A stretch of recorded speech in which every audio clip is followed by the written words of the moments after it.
In our first story, the Minister of Justice and Attorney General, Gloria Ekufo, has disclosed that her ministry has been given financial clearance by the Ministry of Finance to employ 50 more lawyers to improve and also speed up work at the Attorney General's department. She says the department requires at least some 600 attorneys to work efficiently across the country. However, they can only boast of half of that number. Madam Gloria Ekufo made the disclosure at WA at a meeting with staff of departments and agencies under her ministry. Well, Rafiq Salam will be bringing to us that report soon. But now let's also move on. And Catholic health facilities in the Volta region are struggling to finance their operations and consequently render quality health services to patients who patronize their facilities. And this, according to members of the facilities, is due to the delay in payment of the National Health Insurance Scheme claims for services rendered to clients, also coupled with the withdrawal of utility subsidies by government. Well, the acting director of the Whole Diocesan Health Service, Emmanuel Hansen Toddy, who disclosed this, however, noted that his outfit is not relenting on effort to enhance service delivery to clients. The Catholic Church has over the years contributed effectively to taking healthcare delivery closer to citizens across the country. It has about 20 health facilities in the Volta region alone, with 5 serving as major health facilities in districts and municipalities where there are no public hospitals. Operations of these facilities are mostly fueled by provisions from foreign donor organizations and the National Health Insurance Scheme. But the acting director of the Whole Diocesan Health Service, Emmanuel Hansen Toddy, laments the withdrawal of foreign donors and the delay in payment of the National Health Insurance Scheme claims, among others, has plunged the facility in a difficult position to finance its operations. The delay in National Health Insurance Authority reimbursement and the economic tariff which is being faced by the government, refusal of NHI to pay for specialist services offered in our hospitals continue to adversely affect our operational activities. We suggest to the authority as a matter of urgency to take themselves to review the current tariff for the services we offer. The Whole Diocesan Health Service is experiencing turbulence and uncertainties in the funding landscape for its operational activities and capital expenditure in recent times. Mr. Toddy says his outfit managed to undertake some projects aimed at improving service delivery to patients amidst the lingering challenges. We have started 2 very important clearance projects. That's the ultra-modern OPD in Margaret Mawat Catholic Hospital, the state-of-the-art accident and emergency center in Catholic Hospital and further what we are seeing. These 2 projects have been financed with internally generated funds. We are at the final stage of application process to commence the long-awaited Mawat Catholic Health Spirit College. A maintenance center and sanitary facilities have been commissioned at the Amfuega Catholic Hospital, while an emergency and accident unit is under construction to replace the existing one, which has limited space and very few logistics for healthcare delivery. Meanwhile, the chief executive of the National Health Insurance Authority, Dr. Samuel Ano, has asserted that contributions to the National Health Insurance Scheme were inadequate and suggested an increment of the value-added tax and Social Security and National Insurance Trust contributions to the National Health Insurance Scheme. Speaking at the Workers' Forum in the Volta Regional Capital, Ho, Dr. Ano indicated a little over 50% of the 1.2 billion Ghana cedis claims arrears were cleared at the end of 2017. We assessed the situation and we found that there are 4 critical foundations that the scheme is lacking as we say today. And until we sort out these 4 foundational pillars, we'll get back to this point sooner or later. The first critical foundation pillar that as a nation we have to put down is the financing model. This model of using 2.5% VAT and 2.5% Senate contribution, putting that money, isolating it in a box to look after our health.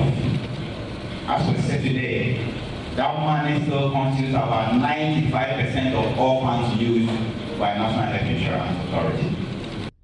Fred Kwame Asari, Joy News.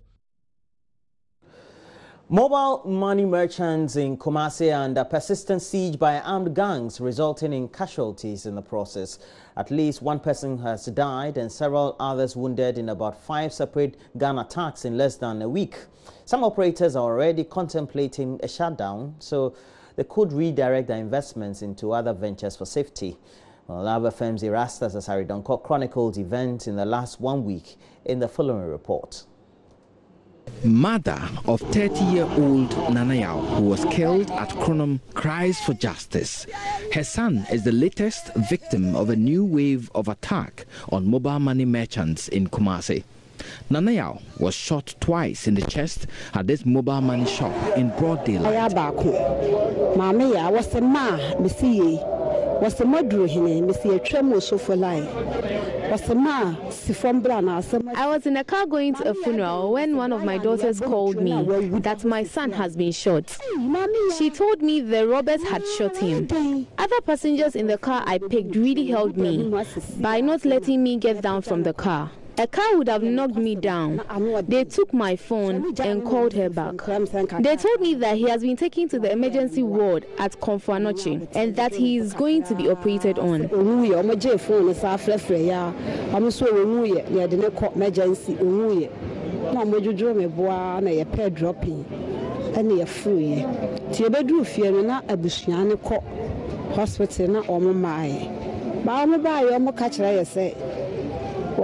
Din or Hobai or Mamma or Sejani Adia didn't to almost send a homeno, almost per se a Kakrana or Mutumi Yabubano. It will not be well with the killers of my son.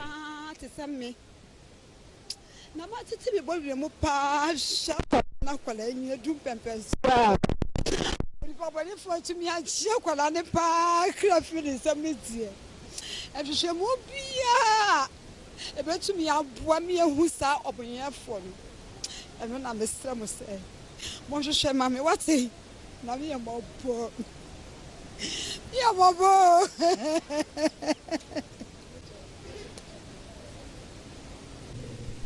Gunmen on motorbikes also robbed mobile money merchants at Ayeduase, Anlaga New Road, Anlaga Town, Bomso, with scenes of such daytime siege last week.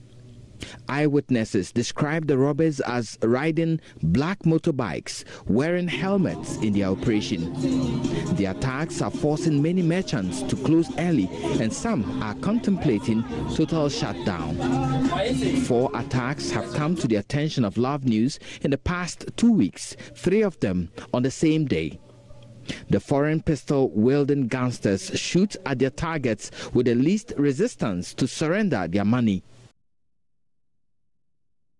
Members of the Akriman-Kwama District Assembly in the Ashanti region want a presidential probe into events that left 3 people dead and several others injured at Fuanse. They question the use of live ammunition by the police in controlling an armed rioting resident over the siting of the district capital. Presiding member Emmanuel Ishiadatsi told newsmen that casualties could have been avoided if the police had acted professionally. Ohiminteria has more in this report.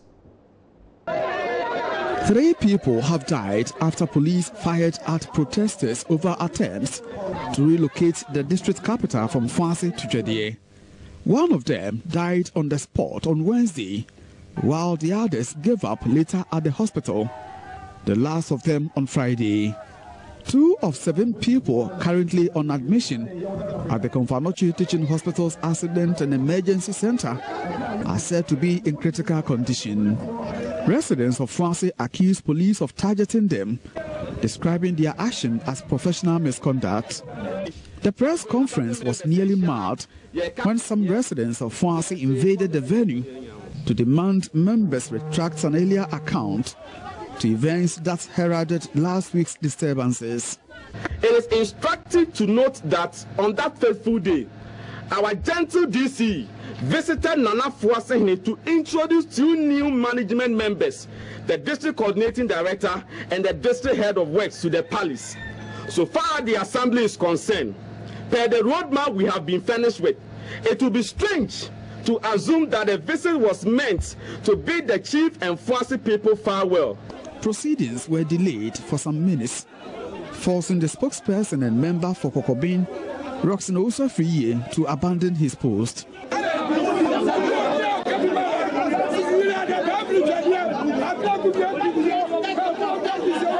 Later, when calm was restored, presiding member Emmanuel Dagzi took charge of the program. The 48-member assembly appears to have sided with residents in their condemnation of the police and call for a probe. Mr. Dazi believes the killing could have been avoided if police had been professional. He wants affected persons compensated. We are this morning appealing to government as a matter of urgency to institute a committee to find out what necessitated the killings of 3 individuals and several others who got injured in Fuasi on that fateful day. That was 7th February 2018. Some are still receiving treatment at various hospitals, especially at Komfanochi Teaching Hospital. It is sad to note that the police in modern day anti-riot combat could still consider the use of live bullets as their best method. We believe that the killings could have been avoided if the police had added some level of professionalism in their approach. The assembly members are unhappy. There has been little or no stakeholder engagement on the relocation of the district capital from Fuasi to neighboring Tradia by government. We still cannot understand the reason why we as a major stakeholders had no knowledge of any such thing. What we knew was that there was a committee put in place at the assembly by the executive committee that will ensure peaceful transition. We cannot understand why the plan from Minister of Local Government and Rural Development was not made clear so that all stakeholders could be consulted. We believe that if proper exit plan had been put in place, ladies and gentlemen, the story would have been different.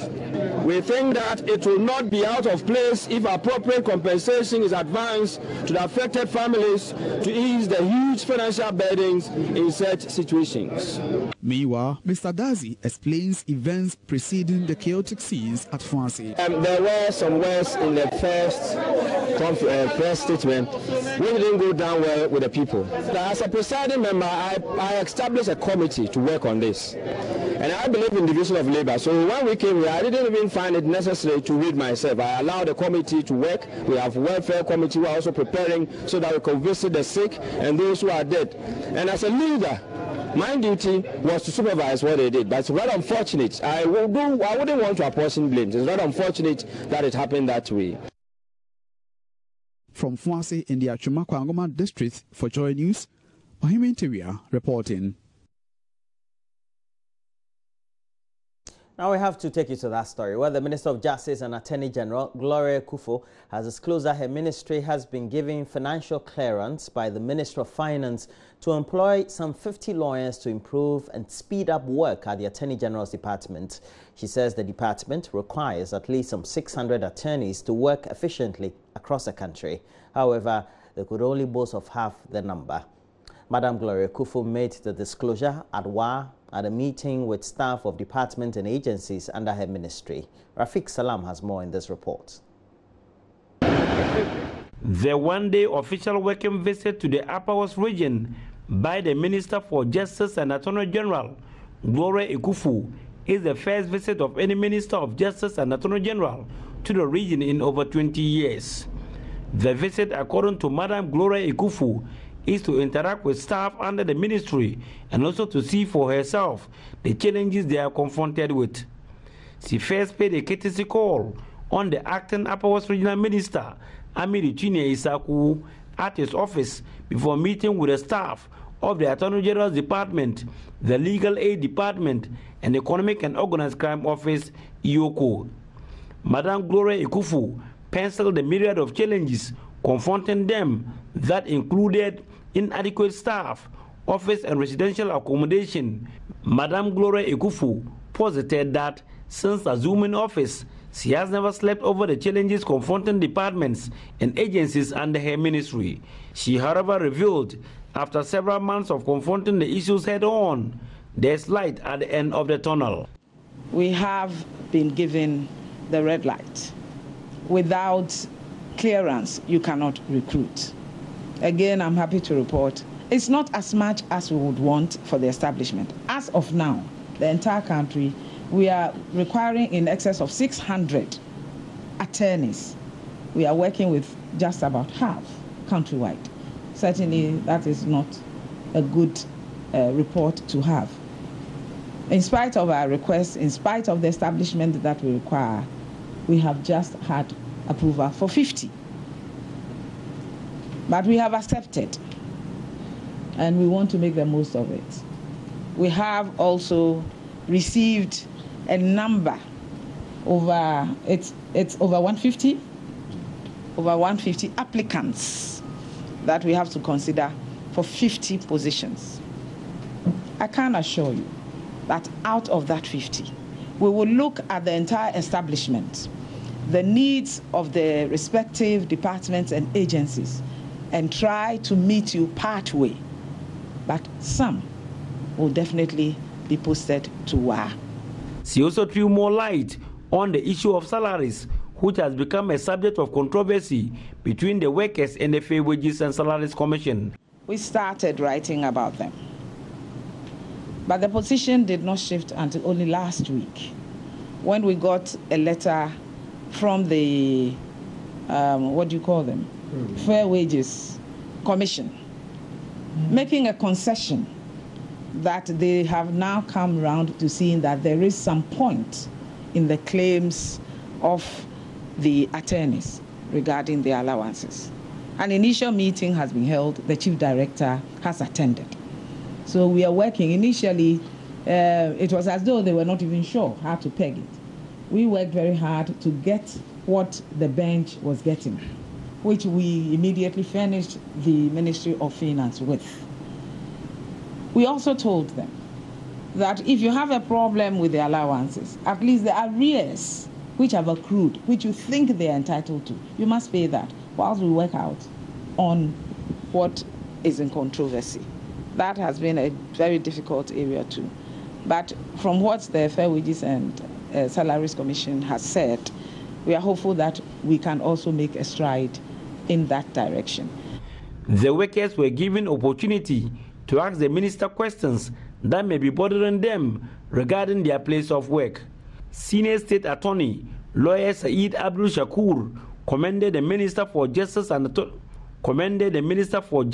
Attorney General for her maiden visit to the region. Reporting for JoyNews, Rafiq Salam.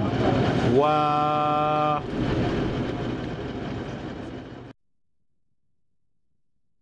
Give, and it shall be given unto you.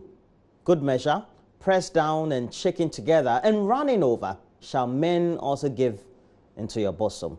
For with the same measure that ye met withal, it shall be measured to you again, says Luke 6:36 in King James Version of the Bible. And it is in fulfillment of the cardinal obligation to qualify as a member of the body of Christ. That prayer line of Love FM extended support to 3 charity homes in Kumasi. Led by convener and host of the morning devotion radio program, Pastor Joy Obed-Obeng of the Miracle Manor Church, the group mobilized resources as part of a 40-day fasting session for the less privileged. It's a show of gratitude by loyal, dedicated and hard-working listeners and patrons for their spiritual growth through the program. All Nations Charity Home, Life Community Special School, and Kumasi Cheshire Home are recipients of assorted food and sanitary items worth 12,000 Ghana cedis, in addition to an undisclosed amount of money. We shouldn't only take care of ourselves, we shouldn't only expect things to come to us, but we should rather give, as Jesus admonished us. When you give, it will come back to you. If you expect God to do something bigger, something great for you, then do what you have or give what you have to those who also need them. And when you do that, it creates room for you. And that's it for the latest news headlines. But we have to do a review of the newspapers. Today's Valentine's Day, so we are dedicating the show to all of you. We say Happy Valentine's Day to loyal audience, and wherever you're watching us today, know that we all love you. It is also your birthday today. Patrick Salom Dolly, you work with Cocobot here in Accra. Have a good one. Have a blast. Your lunch is on me. Valentine's Day. Happy Valentine's Day to all of you. Next, we have to do a review of the newspapers, and then also we'll look at stories that have been published on the various online portals. But we'll leave you with this, and it's one of the top charting songs from his latest album, and Ed Sheeran has Perfect for you.